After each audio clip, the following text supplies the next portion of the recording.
Hi everyone, good morning. So, chikalisim muna tayo today. So, nandito kami ngayon sa maliit na cave.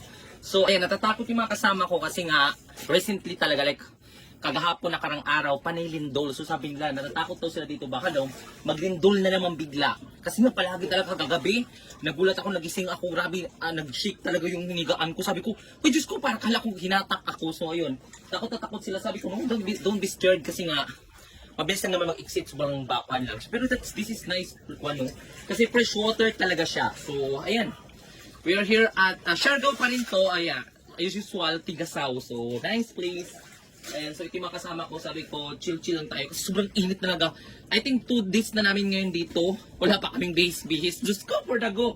Pero sabi ko, sige lang, laban resin lang. Pero grabe yung tubig, super nice. At grabe, ganda ng kuwan kasi napupaligitan siya ng mga trees. So ayan, di ba? Going to show you guys. So diba, this one. Oh, ito yung mga kasamalism natin dito. Ang gaganda. Murag mga ko, Julin walay pakay. Oy, di ba? Oy. Tapos ito yung may butas lisin dito, oh. Sana all may...